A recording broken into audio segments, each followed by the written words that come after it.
Hagen police seize counterfeit cigarettes. Supreme Court dismisses asylum seeker case. And PNG COP22 preparations on schedule. This is National EMTV News with Helen Sayer. Good evening and thank you for joining me for Thursday's news. Police in Mount Hagen confiscated 34 cartons of counterfeit British American tobacco cigarettes worth more than 300,000 kina yesterday afternoon. In another incident yesterday, a man was arrested for selling live ammunition in Mount Hagen City. Western Highlands Provincial Police Commander Chief Superintendent Martin Lakari said the two incidents signaled the start of Mount Hagen Police Christmas operations leading to the 2017 national elections. Police seized the cartons of cigarettes at a private residence in Mount Hagen after receiving a tip-off. The smokes were packed and concealed in steel wool boxes. The leftover 34 cartons were seized and brought into Mount Hagen police station, whilst 24 cartons had already been sold. This steel wool, together with cigarette, Cambridge, they came in different form. Cigarettes were put on the bottom, and the steel wools were placed on the top. And that makes police suspicious about it. In another incident yesterday, a man was arrested for selling 14 rounds of live ammunition in Mount Hagen City. He is now in police custody, and while investigations are continuing, he will remain in custody before he appears in court. PPC Lakari condemned such activities and warned the public that Mount Hagen police have already started their Christmas and New Year operations, and people will be faced with harsh penalties. My policemen were conducting a foot beat on the street, have confiscated. Meanwhile, police will start the investigation today with British American tobacco on the counterfeit cigarettes. Lakari said that the owner of the cigarettes will also be charged for smuggling such products into the city. Basinata Yama, National EMTV News, Mount Hagen. Papandeta's Bureau Jail Commander Teddy Biaga says operations at the jail are back to normal after a food shortage problem that forced him to ration food for inmates to 1 meal per day. He has dispelled rumors that the jail was shut down on humanitarian grounds and prisoners sent home. Commander Biaga says Sohe MP and Community Development Minister Delilah Gore used public funds to assist the jail with food. The Morbe Provincial Disaster Office has begun moving relief supplies to Lababia Island along the Morbe coast, which has been affected by flooding. Rains last week triggered a landslide and subsequent flooding, which washed away more than 20 houses and contaminated water supplies. Morbe Governor Kelly Naru and the Director of the Disaster Center, Charlie Masange, traveled to the island to assess the damages. From the air, you can see the extent of the damage caused by the landslide on Lababia Island. 2 days of rain on the 13th and 14th of October caused several landslides. The biggest landslide happened near the main village. It blocked off the natural channel of the river, creating a dam. So by 11 o'clock, I said, I'm big plan noise sick map. We play thing something, but then we play no got them landslide now. Now time we come down and we block him slow at the water. Now water must come back and long. Find a road long got. When the dam broke, the water swept through the village, washing away several houses, including a house belonging to a teacher. It also damaged a partially built double classroom as well as the village's water supply. Somebody making noise now. I'm not money crab only start picking cargo or run away long avoiding some problems so heavy. This is one of several places in Morbe province affected by natural disasters over the past month. And for Morbe alone, the provincial government is asking for 9 million kina for basic repairs on infrastructure damaged by the floods. But that's not counting places like Lababia, where more than 20 houses have been washed away. Lababia Island off the Morobe coast is relatively isolated. Many of the people live along the scenic portion of the island instead of the sheltered rocky part that faces the mainland. The landslide and the flood were unexpected. Today, the Morobe Governor Kelly Naru travelled to the island with the director of the Provincial Disaster Centre, Charlie Masangi. The cost of repairs and the recent news of government spending on sports and APEC triggered this response from the Morobe Governor. Their priorities at the moment are definitely wrong. I mean, how can you see the suffering of your people and then go and basically spend on extravagant items, excessive spending on the World Cup soccer, excessive spending on the APEC meeting coming up. I mean, if APEC is to come into our country, let them come and see the real Papua New Guinean, not basically Papua New Guinea disguised in extravaganza.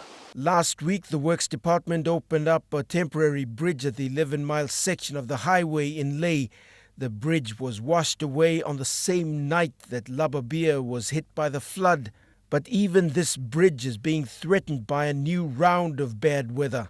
Scott Waide, National EMTV News, Lae. Papua New Guinea's preparations are going well with just 10 days to the 22nd United Nations Climate Change Conference, also known as COP22 in Marrakesh, Morocco. Acting Managing Director of the Climate Change and Development Authority, Ruel Yamuna, said the state team will be looking to strengthen PNG's position as a developing state in order to receive support. Mr. Yamuna made the comments today at the third consultation workshop for Forest Reference Level for REDD+. Acting Managing Director of the Climate Change and Development Authority, Ruel Yamuna, said the COP22 Marrakesh Climate Change Conference will be held from November 7 to 18 in Morocco. He said the state team, together with strategic partners and NGOs, will be attending to strengthen the country and region's position negotiated for and locked into the Paris Agreement. Finance, for one, will be an area that we will be looking into because of the obvious need for capacity building. And this is something that the national government has given priority to with the recent signing of the GCF Privileges and Immunities Agreement in New York.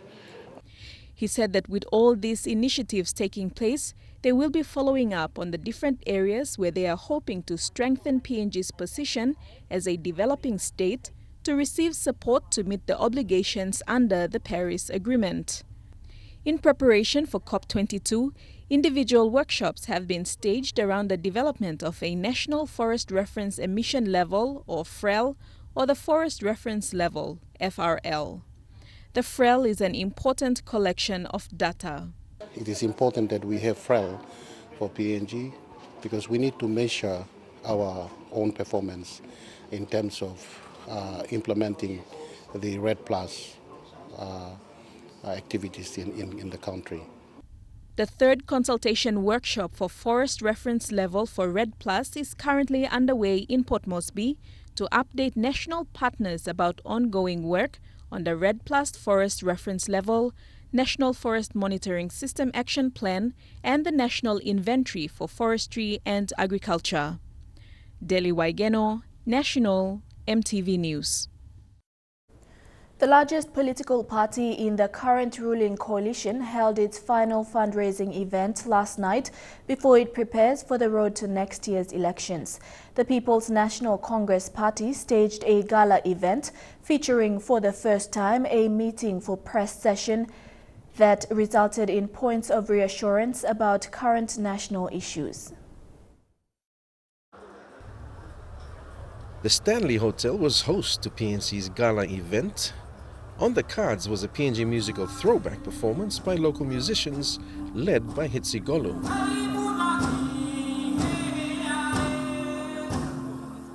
Sir George Tillich,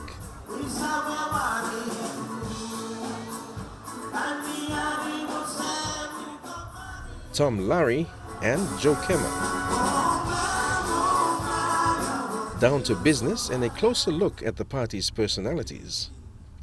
Before the media and ministers took to the stage. Questions for the Prime Minister and PNC ministers covered the importance of PNG's growing global visibility. That is why engagement with the international community is very, very important. Our exposure to institutions like the APEC, or we've been a member for 23, 24 years now, is crucial because 50% of the global trade is now controlled by those 22 countries in the APEC. What the government was doing on HIV and AIDS, education and tourism. But the most crucial issue was a question on whether there would be an end to the current foreign exchange crisis, a question directed at the Prime Minister. Regardless of that, I understand that it's starting to improve, and I'm very certain that before the end of the year, we will have some normalcy back in the foreign exchange trading in the country. And of course, with the new investment of Total and Wafi Gopu that is now being processed through our officials, I am certain that when that investment comes into the country as well, we will be on the right track and the restoration of the normalcy in the trading. Later, what invited guests were all waiting for, the evening's headline act, former Boyzone member and renowned international musical artist Ronan Keating.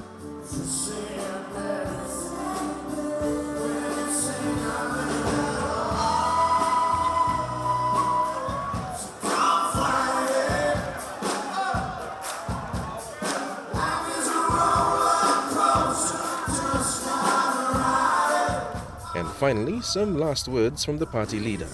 On behalf of the party, we look forward to working with you after the 2017 elections. Let us not make the mistake of going back to the past. Neville Choi, National EMTV News. Bukbilong Pikinini extend its operations to Hela, grade 12 graduations in East New Britain, Ncd and Morbe. Those stories still to come on National EMTV News. Stay tuned.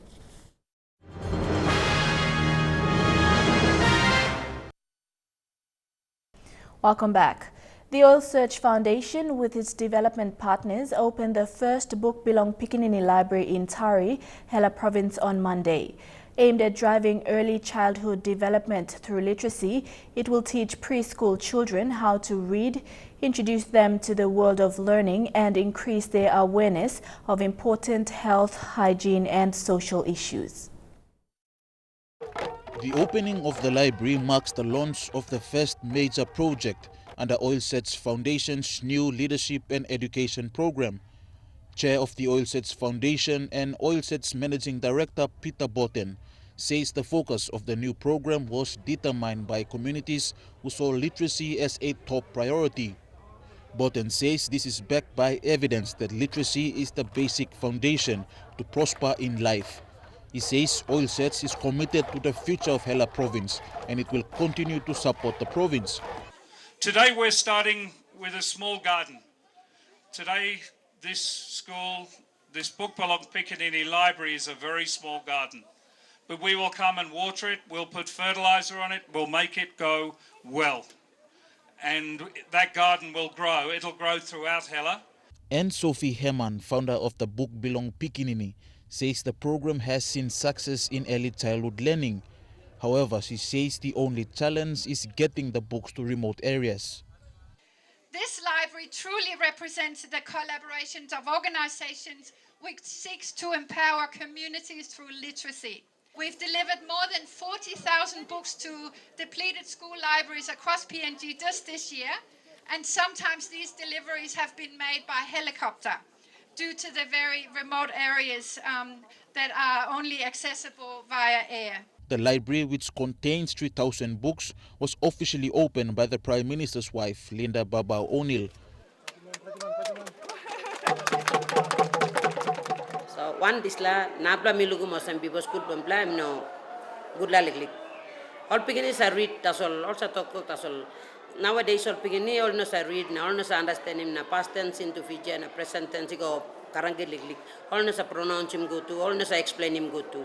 Na mi ganting also this last something by make him all begini understand na all can prove him more English na all can read na all yet by understand him what all read na all can explain him lo mi play in language na by plus sabe. Stanley Ove Jr., National EMTV News. Caravat National High School in the East New Britain province yesterday graduated a total of 184 grade 12 students during its 44th graduation ceremony. The school, one of the first yet oldest in the country, is confident to produce better academic results this year. Despite being known for all the wrong reasons, current principal Rayeme Ray Alo says Caravat has moved from strength to restore its glory days. The 44th graduation ceremony of Caravat National High School yesterday was a colorful event as the blue color dominated yet again for another year. A total of 184 grade 12 students graduated with their certificates of attainment. Caravat National High School, located in the Gazelle district of East New Britain province, is one of the 4 national high schools in the country that continue to exist since the colonial days. Selected students from all over the country come here to continue their grade 11 and 12 education. School principal Rayeme Ray Alo and his 21 teaching staff see it as their personal responsibilities not only to educate the students but to challenge negative perceptions of the people about the school. Thank you, parents. You brought this kids and gave them to me. They have cooperated and we've come to an end. Thank you. Caravat National High School was once known for all the wrong reasons: the cult movement, the deteriorating infrastructures, and a school that almost had all its money depleted through alleged corruption had put the institution at the brink of collapse. Although it was temporarily closed in 2011, it was reopened a year later and had been in operation ever since. Grade 12, get the best out of this place, continue your study. If you don't make it, this is not only the gateway for universities. There are other ways you can make it to university. At this formal send-off yesterday, as the students prepared to go back to where they came from, they were asked to remember that they have been part of this institution that helped shape the development of Papua New Guinea as a nation. For the principal and the teachers, their only aim is to continue producing better academic results and restore Caravat National High School back to its glory days. Edwin Fidelis, National EMTV News, Kokopo. Another grade 12 graduation, this time from the nation's capital. A total 245 students graduated from Gordon Secondary School yesterday. Among guests at the 22nd graduation was the Secretary for Education, Dr. Uke Kombra, and the Prime Minister's Chief of Staff, George Bopi. Dr. Uke commended the school for being recognized for its high standards in discipline in Port Moresby and in the country. Parents, guardians and friends gathered at the Gordon Secondary School yesterday to witness the 22nd Grade 12 graduation ceremony. Academic prizes were awarded to the top achieving students in the sciences, the social sciences, the core subjects and others. Special awards were also given to students with outstanding leadership qualities as well as in other non-academic areas. Education Secretary Dr. Uke Kombra advised the graduates to get into productive activities and to make the most out of all available opportunities. Every one of you graduating today, you are empowered. Empowering means you are given a power to do something. That empowerment or power you are receiving is in education. So today marks a time when you will be able to now use that power that you have to go into the world, to a higher institution, or a teacher's college, or technical college, or other institution, or you might return back to your village or your community, to use that power that you will be given or you have received through your education. Representing the Prime Minister was his Chief of Staff, George Bopi, who inspired the graduating students, saying the best gift to give their parents was independence and self-sustenance. He said the government has assured parents that the tuition fee-free education will be applied next year as well. But I said, please go and tell our parents that the tuition fee-free education will remain next year. I hope schools like Golden Secondary School, any school in Ncd, where you won't be able to learn to live with outside, you can be the model of unity in this country. The 245 graduating students are part of more than 20,000 grade 12 students nationwide who will be passing out at the end of this year. Deli Waigeno, National EMTV News. And in Morbe, Wawin National High School graduated 180 grade 12 students yesterday, despite the financial difficulties it faced this year. Principal Paul Poo told parents during his graduation speech that at the lowest point during this year, the school had only 10,000 kina in its bank account. He also added that the school has received only 50% of its tuition fee-free funds. The same canvas used in the last 5 years of graduation covers the 180 grade 12s this year. 2016 wasn't an easy year. Principal Paul Poo described in his speech for parents, friends and relatives to hear. He said at one point there was only 10,000 kina in the school's bank account. Really, it's been a challenge. Is the message that I want to share with the parents, the graduating students. I've never made a mention of this to you, but I'm now saying to you, if you have not seen me tonight something, I slept out because the bank balance was 10,000 kina, and I didn't want you to chase me. But I had to go out looking for money and asking people here and there, begging and asking our suppliers, please, I'll pay 2 weeks time, 3 weeks time, 4 weeks time I'll pay, please give us the food, give us this, give us the paper, and this kind of things is what I have been really out for. Paul Poo had more to say. The principal spoke out about the tuition fee-free funds that were late and only 50% paid. The school is still owed over 340,000 kina for this year, and it is yet to be paid over 120,000 kina for last year. Though the policy may be a good one, but implementation and how things are really done is really a problem. It's really a pain on the principal because he has to have a little bit of sleepless night trying to think about the rice and tin fish that I'm thinking about to feed to ensure that our students are not going hungry. And to ensure that the assessment is not disturbed, to ensure that the teaching and learning is not disturbed in any way. When the school's bank account had only 10,000 kina in it, parents were asked to pay 495 kina so that the school can sustain itself. The parents paid, despite being told by politicians and high-ranking bureaucrats not to do so. The school was able to sustain itself, and yesterday the grade 12s graduated. For the principal, Paul Poo, he has been able to do what most Papua New Guineans weren't able to do, and that's to speak out. He's put his job on the line to expose things that were not happening the way they're supposed to. Bethany Harriman, National EMTV News, Ley. The signing of a Memorandum of Understanding for the upgrade of Jacanet Bay airstrip will open up access for people, says Pomio MP Elias Kapavore. The signing was between National Airport Corporation, the East New Britain Provincial Government and Pomio District. A delighted Pomio MP was joined by East New Britain Governor Eramas Tobining Jr., Civil Aviation Minister David Stephen and NAC to sign the MOU for this significant development. Speaking to the media, the Pomio MP said it had taken years for such an initiative which will open up access for the rural people in Pomio. MOU signing today marks another significant history for the people of Pomio in terms of accessibility. In the past couple of years, in the last few years and months, we are beginning to see some increase in the number of people traveling in and out of Pomio district. The Civil Aviation Minister admitted that despite current economic struggles, this initiative will have an impact on improving people's lives in Pomio and East New Britain. NAC stands ready to support any leadership that is willing to put the money forward. And in this case, I'm happy to say that our teams are ready to engage. A total of 1.5 million kina was allocated by the East New Britain Provincial Government and Pomio District for the feasibility study and other initial construction work.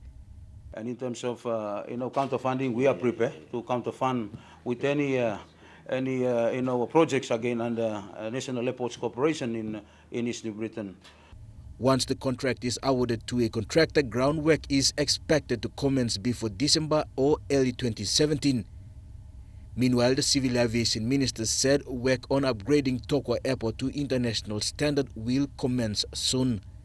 The end result is we get Tokwa back to certification standards, an improvement on the convenience at the terminal, which is for Tokwa's redevelopment, up to an internationally designated status as an airport that will accommodate tourism in this country. Jack Lapava Jr., National EMTV News. And now looking at our finance news, the kina closed unchanged at $0.3155 in the interbank market. At Bank South Pacific, your kina was buying $0.3080, $0.3999 Australian dollars, $0.2792 euro, and 31.83 Japanese yen. Looking at commodity prices at New York close, gold, cocoa, and copra closed higher while coffee closed the day lower.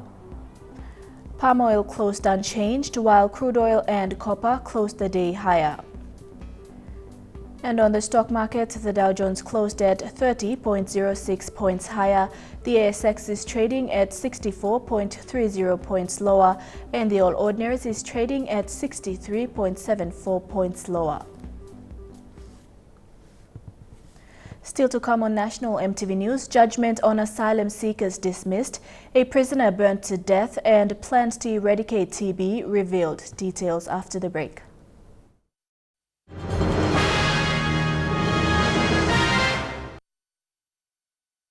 Welcome back to the news. A summary judgment application on human rights issues for refugees on Manus has been dismissed. The decision was handed down this afternoon by a three-man Supreme Court bench headed by Justice David Kennings. MTV's Sarah Alpong with this report. The decision this afternoon affects two separate Supreme Court applications, Supreme Court Application 3 of 2015 and Supreme Court Application 4 of 2016. Both applications were by asylum seekers on Manus Island seeking restitution for human rights abuse at the detention center. The decision, however, was not a unanimous decision. The chairman of the bench was in agreement with us. He actually refused the application, but the two other members were in agreement with the respondent's application, and so the majority rules. Yeah. For Ian Rintol of the Refugee Action Coalition based in Australia, who has been working with the refugees on this matter, it has not been a good day. Very, very frustrating and disappointing decision. The application has been dismissed on a very obscure technicality on the basis that the individual applications were not signed by the individuals. There's no question here that there is any question of law that has been decided today. It's purely a technical question. While they are disheartened by the decision today, it is not the end of this matter in court. I'll be serving a Section 5 notice tomorrow to the state. And I will be also including just in one application, I will include about 1,000 asylum and refugees so that it can be all in the one application. We will immediately begin the process of having the application signed by the individuals who are still detained on Manus Island, and if that's what's necessary, those individual signatures, if that's what's necessary to get justice about their ongoing detention and the fact that they were illegally and unlawfully brought from Australia to Manus Island, we will easily get those signatures and we will be back before the court as soon as we possibly can. A small but significant win for the team, however, was an order that parties in these two matters will bear their own costs. Sarah Aupong, National EMTV News.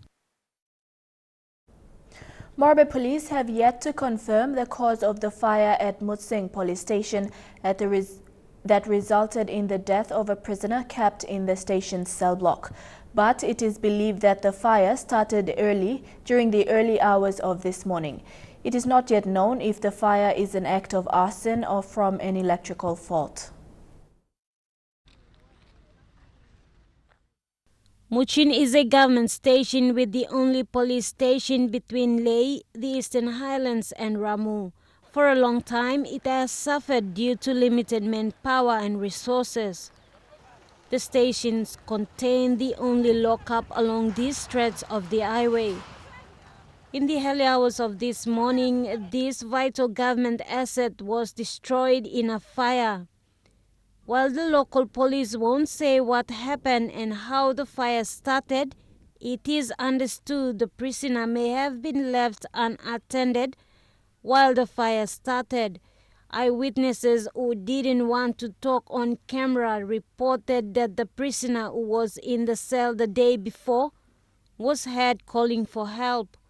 According to eyewitnesses, nearby residents attempted to break open the brick wall, were not able to open the wall in time.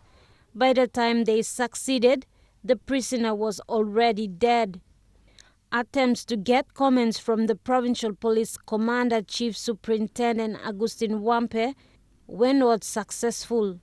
Matalubis, National EMTV News, Lae. In response to tuberculosis cases in Ncd, the NCDC, together with the Health Department, has launched the Ncd Tb Strategic Plan. The goal of the 5-year plan is to reduce the impact of TB in Ncd in terms of infections, suffering, deaths and discrimination.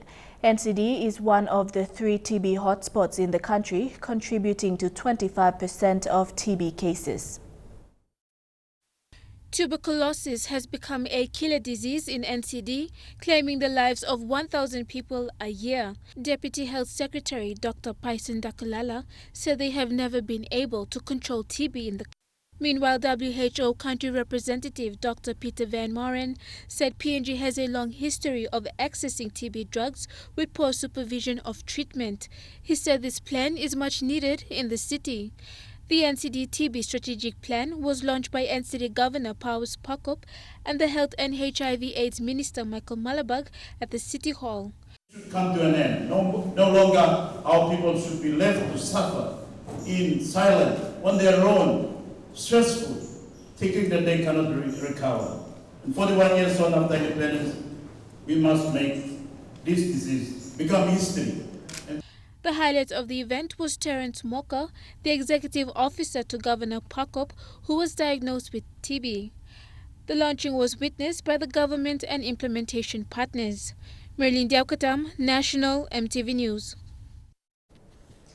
A senior public servant in the Macro Planning Division of the Department of Planning and Monitoring is calling on people to be wise as the 2017 general election approaches.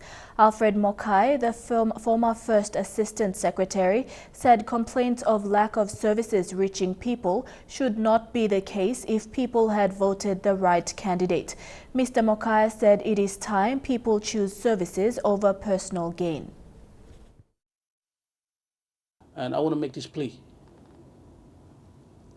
for elites, I think like myself, to work together so that good, credible, quality candidates are elected into parliament so that basic services can be delivered.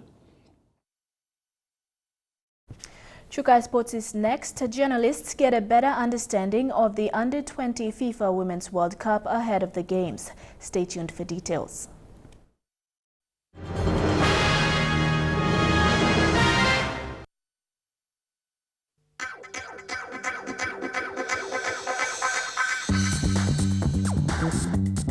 Chukai Sports.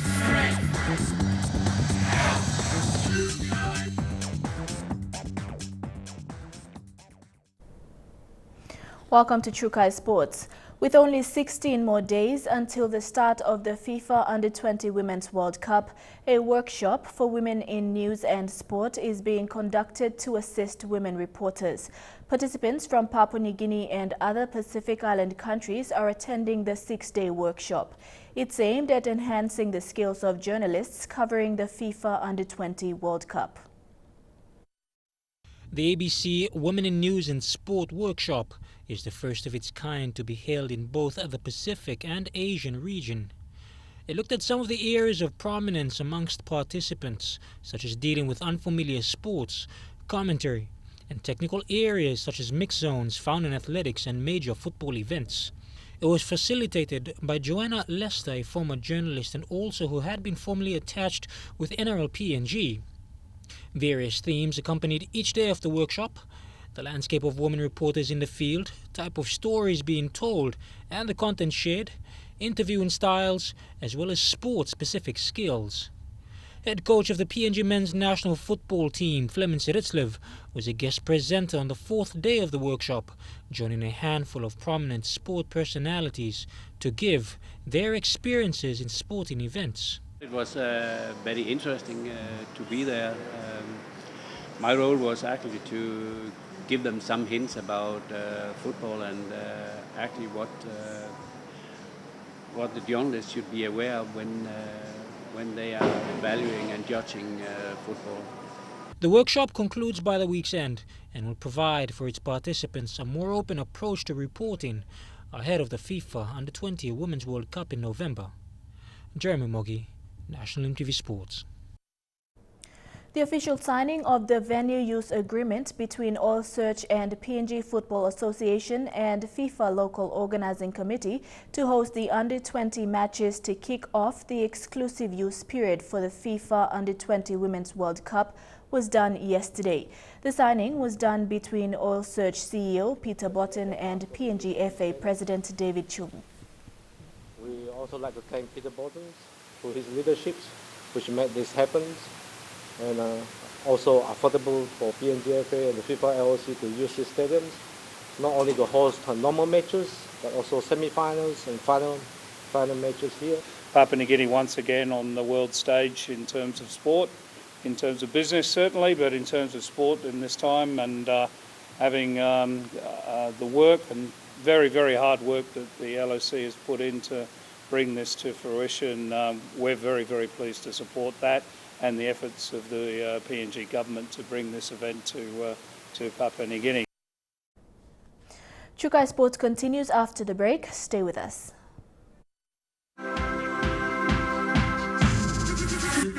Chukai Sports. Welcome back to Chukai Sports. With 18 months till the 2018 Commonwealth Games, Deputy Mayor for the City of Gold Coast, Donna Gates, says the city is already preparing to host the Games with the help and support from the Queensland State Government. She said while some facilities are ready, others are quickly taking shape as construction work on the site is progressing quickly.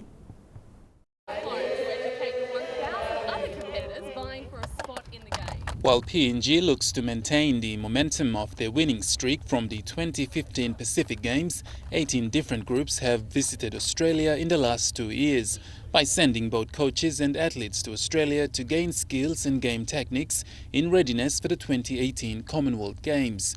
There was also the establishment of a Memorandum of Understanding between PNG and the City of Gold Coast in the last year, where PNG elite athletes were invited to stay, train and play on the Gold Coast for PNG athletes to be ready for the 2018 Commonwealth Games. Gold Coast Deputy Mayor Donna Gates said PNG and the City of Gold Coast will work side by side in helping all our elite athletes to achieve their best and hopefully build and maintain a long-term relationship. The Mayor was really proud to sign a Memorandum of Understanding with PNG about 2 years ago to encourage the friendship between our countries, and we are really pleased that that has resulted in PNG visiting our city. She said other facilities are ready and on standby, such as the popular Metricon Stadium, which will play host to the opening and closing ceremony. This is the very first time a regional city has hosted a Commonwealth Games. So we are very pleased and proud that we will be the first regional city hosting a Commonwealth Games. Organising Committee CEO Mark Peter says PNG now has the opportunity to train their coaches and athletes abroad. So in April 2018 we've got the Commonwealth Games, which we're all pretty excited about. So the PNG group that are here today, there's two roles for them. One is they are leaders, either within their sports and their communities, and we want them to inspire the next younger group of athletes. Some of PNG's coaches and athletes can now say that they were the first to do a trial walkout into the Metricon Stadium. With the city of Gold Coast ready to host the Commonwealth Games, PNG has a big task ahead, and that is to train and prepare their best athletes for 2018. Now, the Metricon Stadium come 2018 will be the home of the Commonwealth Games, and as you can see here at the Metricon Stadium, this is where the opening and closing ceremony will take place. Godwin Eki, National EMTV Sports, Gold Coast. Fiji could have their entry into the New South Wales Cup as early as Friday as they seek to uncover the next generation of elite players. The bid team, which is being spearheaded by Queensland and Fiji Rugby League legend Petro Sivanasiva, will make their case to the New South Wales Rugby League Board as they aim to enter the reserve grade competition next year.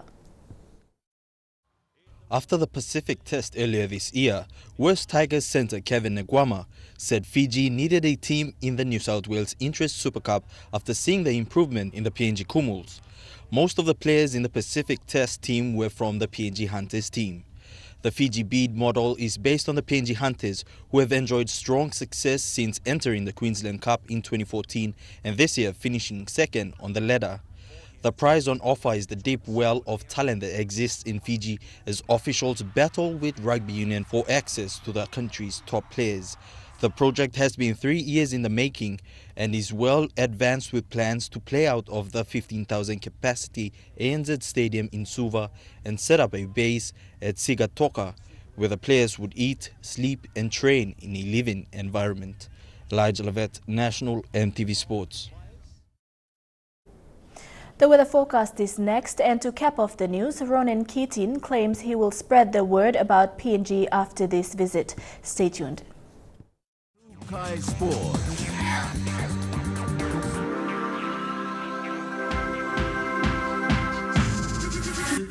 True Kai Sports. The weather details are proudly brought to you by Dulux Weather Shield. Worth doing with Dulux.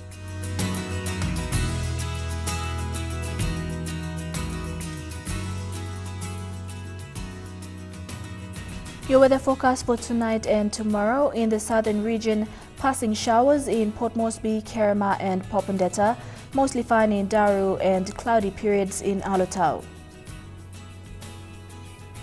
In the Momase region, thundery showers in all centres. In the New Guinea Islands region, thundery showers in Lorengau, Kavieng and Buka, and showers in Kokopo, Rabaul and Kimbe. And in the Highlands region, thundery showers, then expected morning fog in all centres.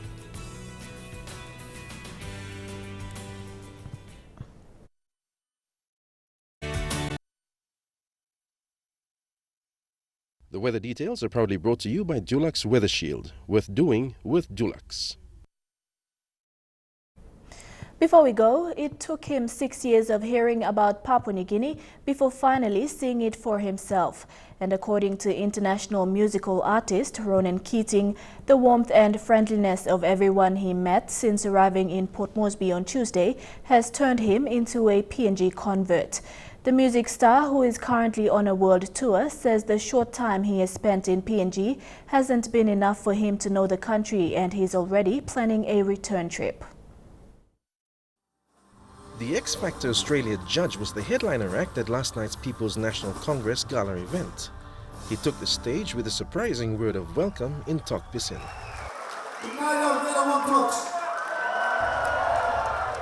Belting out some of his famous hits from his time with UK boy band Boyzone.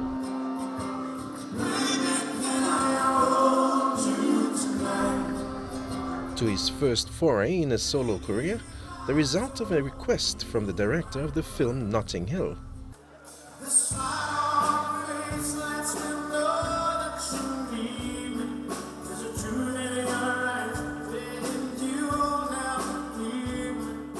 And and the song from his new album.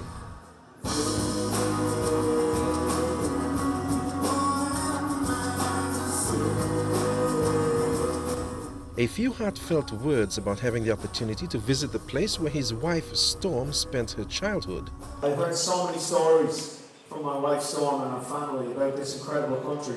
Storm, generally from the age of 1, she lived here up to about 11 or 12 years of age. And the stories that the family had and the connection the family have in this country is incredible. And I just couldn't wait to get here. It's taken me maybe 6 years when I got here finally. So it's been a real privilege the last 24 hours. I wish I could spend more time. I'm just going to have to come back very soon and spend proper time here. And becoming PNG's unofficial ambassador. And the hospitality that we've had since we got here from everybody has been amazing. So I will definitely be spreading the word about Papua New Guinea on and on and on. Thank you, people. It's been wonderful. Thank you.